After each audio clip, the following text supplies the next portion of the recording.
नमस्कार साथियों, स्वागत है आप सभी का एक बार फिर से हमारे नए वीडियो में। दोस्तों, आप इमेजिन करो कि जिस जगह पे आप रह रहे हैं और आपके पूर्वज भी यहाँ पे रह रहे थे, गांव या शहर में जिस जगह पे, उस जगह पे अगर कोई दूसरा व्यक्ति आके ये बोलता है और दावा ठोकता है कि इस जगह को खाली करो और ये जगह हमारी है, ये संपत्ति हमारी है, तो फिर आप क्या करोगे? सबसे पहले तो आप उसे समझाओगे। आप उससे ये बोलोगे, यार तुम किस तरीके के आदमी हो, बेवकूफ हो क्या? किस तरीके की बेवकूफी वाली बात कर रहे हो? जिस जगह पे हम रह रहे हैं, हमारे पूर्वज यहाँ पे मतलब अभी तक रह रहे थे और अब हम रह रहे हैं, तो तुम कैसे बोल सकते हो ये जगह हमारी है? तो बंदा सीरियसली बोलता है कि नहीं, ये जगह आपको खाली करनी पड़ेगी, ये जगह हमारी है। वो इस तरीके का दावा करता है। तो फिर आप भी सीरियसली हो जाते हो कि यार ये कैसा इंसान है, पहले तो हमने इसको समझाया, इसको हमने पूरी बात बताई, फिर भी ये नहीं समझ रहा है। तो फिर आप यही सोचोगे कि इसके मुंह लगने से अच्छा है हम कोई उचित कार्रवाई करते हैं। तो आप क्या करोगे? आप जाओगे अदालत में। आप अदालत में अपनी बात रखोगे। आप बोलोगे कि सर, हम यहाँ पे इस तरीके का व्यक्ति आया हुआ है और हमारे पूर्वज और हम अभी तक रहते हुए आ रहे हैं, हमारी पुश्तें यहाँ पे रह मतलब अभी तक रह रही थी, अब हम रह रहे हैं, तो ये व्यक्ति आके बोलता है कि जगह खाली करो। वो इस तरीके का दावा कर रहा है। तो कोर्ट क्या करेगा? कोर्ट, आप अब अपने डॉक्यूमेंट दिखाओगे। कोर्ट में अपने डॉक्यूमेंट दिखाओगे, लीगल डॉक्यूमेंट दिखाओगे। तो कोर्ट क्या करेगी? कोर्ट आपको सीधा नोटिस दे देगी, हाँ ठीक है, ये जगह आपकी हुई और अब आपके पास दोबारा से ये व्यक्ति नजर नहीं आएगा। और उस व्यक्ति के पास भी नोटिस चला जाता है। तो एक तो कंडीशन ये हो गई।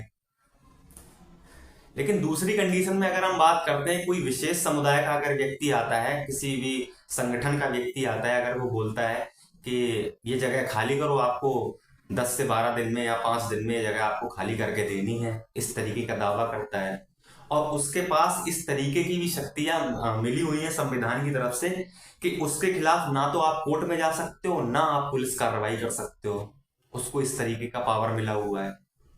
तो उसी संगठन के बारे में बात करने वाले हैं जिसका नाम है वक्फ बोर्ड। वक्फ का मतलब होता है दान।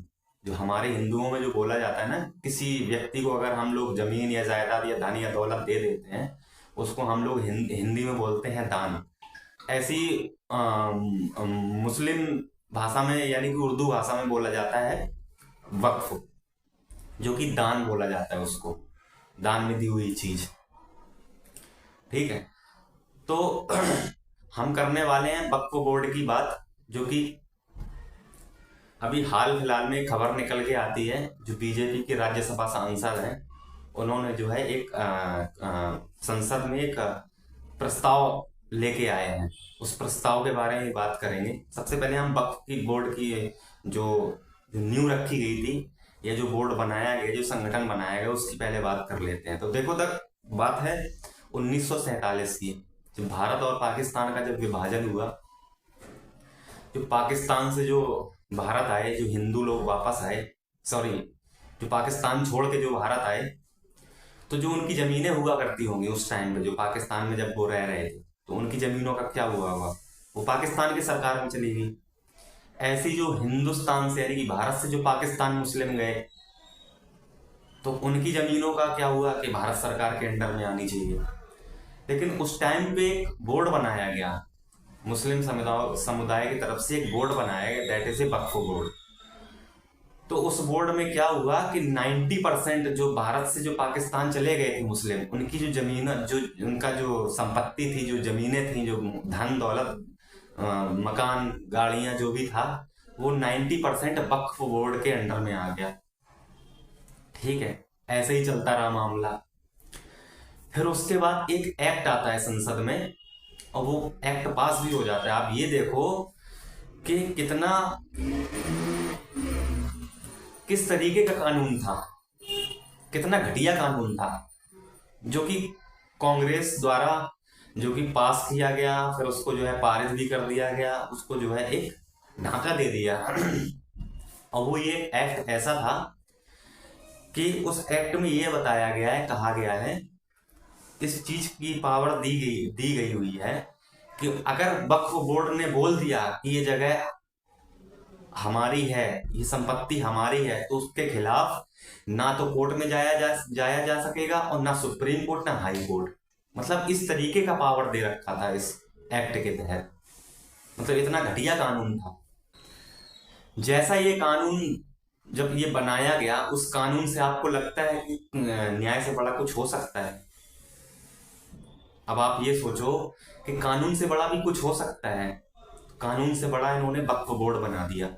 इस तरीके का बिल पेश किया, इस तरीके का कानून एक्ट इन्होंने पारित किया कि इन्होंने जो कानून से बड़ा बता दिया, यानी हमारी न्यायपालिका से भी बड़ा बना दिया। मतलब जिस चीज में अगर उन्होंने दावा ठोक दिया तो उसके खिलाफ हम कोर्ट भी नहीं जा सकते। मतलब किस तरीके का ये एक्ट है? हमारे पास सब कुछ सबूत है, हमारे पास डॉक्यूमेंट है, लेकिन अगर उन्होंने, जबकि उनके पास उनके सिर्फ कहने भर से बस उनकी वो संपत्ति हो गई, अगर उन्होंने दावा ठोक दिया, मतलब ये कहाँ का न्याय है?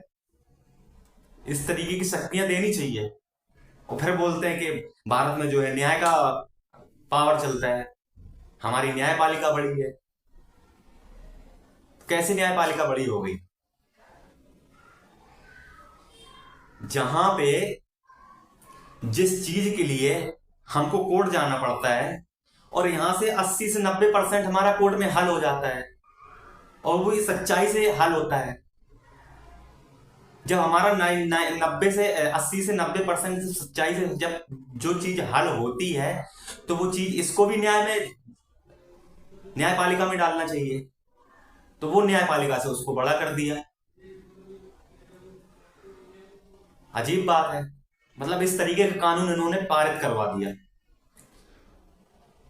ऐसी ही कई जो देश को विभाजन करने वाली जो जो रीतियां आती रही हैं, वो कांग्रेस ने अपने लेवल तक कभी ना कभी किसी ना किसी समय पे ऐसा किया है और करते आ रहे हैं अभी तक। तो ऐसे ही हमारे अभी वर्तमान में राज्यसभा सांसद जो कि हरनाथ सिंह यादव जी हैं, उन्होंने जो है बिल संसद में एक प्रस्ताव लाए हैं, और उन्होंने प्रस्ताव में कहा है कि उन्होंने 2-3 बातें कही हैं। पहली बात उन्होंने ये कही है कि जो वक्फ बोर्ड है ना, वो देश को तोड़ने की कोशिश करता है, और असंवैधानिक तरीके से जो जमीन हड़पने का मामला है वो भी वक्फ बोर्ड के द्वारा देखा गया है। और तीसरा उन्होंने कहा कि क्या न्यायपालिका से बड़ा वक्फ बोर्ड हो सकता है? 3 बातें हैं। उन्होंने 4-5-6 बातें ऐसी नींव रखी, और उन्होंने इस चीज का भी जिक्र किया कि तमिलनाडु में एक त्रिची डिस्ट्रिक्ट है, उसके अंदर एक गांव आता है जो कि वहां की आबादी 1,500 से 2,000 के समथिंग आबादी हुआ करती थी। तो वहां पे क्या हुआ कि वक्फ बोर्ड ने वहां दावा ठोक दिया। वहां पे दावा ये ठोक दिया कि ये इस जगह को खाली करो। तो जब उस जगह पे जब दावा ठोक दिया, तो वहां के लोगों के मन में आया कि क्यों ना कोर्ट के पास जाया जाए। लेकिन जब उन्हें पता चलता है कि ना तो इसके खिलाफ कोर्ट में जाया जा सकता है, ना पुलिस में जाया जा सकता है, तो बेचारे थक हार के वो बेचारे बैठ गए। हरनाथ सिंह जी ने एक ऐसा ही मुद्दा बताया, ऐसी ही वाकया बताया इसी तरीके का। तो जब वो लोग थक हार के बैठ गए, तब उनके पास एक प्रस्ताव आया मुस्लिम संगठन की तरफ से, जिन्होंने ये दावा ठोका था ये जमीन खाली करो। उन्होंने ये प्रस्ताव दिया उनको कि या तो फिर ये जमीन हमें दे दो, यानी कि इस जो दावा जो इन्होंने किया है तो जमीन हमारी हो जाएगी, वो तो वक्फ बोर्ड की हो जाएगी। अगर आप जिस जमीन पे आप रह रहे हैं, जिस जगह पे रह रहे हैं, अगर वाकई में आपको यहाँ पे रहना है और ये जमीन आपकी होनी चाहिए, तो फिर आप जो है मुस्लिम संगठन यानी कि धर्म परिवर्तन कर लो, यानी कि मुस्लिम बन जाओ। वाह क्या बात है। तो वही हरनाथ सिंह जी बोलते हैं, कहते हैं कि इससे धर्मांतरण का भी मामला बहुत ज्यादा बढ़ रहा है। और किस तरीके का ये एक्ट है जो हमारी न्यायपालिका से भी बड़ा है। और ऐसे ही उन्होंने एक महाराष्ट्र का वाकया दिया। महाराष्ट्र में भी जो है लगभग 700 से 800 के करीब जो है आबादी थी वहां पे, और वहां पे जो मुस्लिमों की संख्या थी, जो मुस्लिमों के घर थे, वो 7 से 8 थे। तो वहां भी इन्होंने दावा ठोक दिया वक्फ बोर्ड ने। तो वहां भी यही इन्होंने पेशकश की, वहां पे भी यही प्रस्ताव दिया कि आप जो है मुस्लिम बन जाइए, मुस्लिम जो हमारा धर्म है उसको कबूल कर लीजिएगा, तो ये जगह आपकी हो जाएगी, अन्यथा ये फिर जगह हमारी है, आप इसको छोड़ दे जाइएगा। तो उन्होंने ये भी बात रखी। तो मेरे हिसाब से ये देखो, सीधी सी बात है कि इस चीज को जो है बहुत गहराई से लेना चाहिए, बहुत गंभीरता से लेना चाहिए। और इस अभी तो ये प्रस्ताव अभी आया है, अभी इसके ऊपर जो है बिल बनाया जाएगा, फिर ये पास होगा, फिर उस पर चर्चाएं होंगी, फिर जो उस पर वोटिंग होगी। तो मेरे हिसाब से इस पे एक पक्ष के हिसाब से होना चाहिए, सर्वसम्मति से होना चाहिए। कि जिस तरीके से, यार एक बात बताओ तुम हमें, जहां पे हम रह रहे हैं, तुम्हारा आप ये सोचो कि अगर जिस जगह पे आप रह रहे हो आपके पास कोई आ जाए और बोल दे कि जगह खाली करो ना, आप कोर्ट में जा सकते हो, तो आप क्या करोगे? आप तो यही सोचोगे कि अजीब अजीब है, मतलब न्यायपालिका से भी बड़ा है। तो कोई सॉल्यूशन ही नहीं है इसका। खाली करना है तो खाली करना है, कोई मतलब ही नहीं है। तो जो हमारे जो हरनाथ सिंह जी हैं, तो उन्होंने जो अभी प्रस्ताव अभी लाए हैं, अब देखो इस पे क्या कार्रवाई होती है, कब स्टार्ट होता है। तो ये पूरी खबर जो है हमने आपको बताई विस्तार से। बाकी आपकी क्या राय है?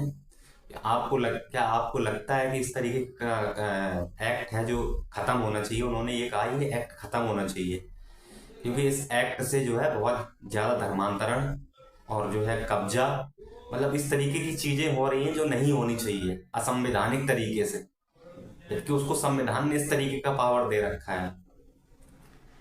तो देखते हैं बाकी आगे क्या होता है। बाकी आपकी क्या राय है, आप क्या सोचते हैं इस विषय में? बाकी इतना ही आज के लिए।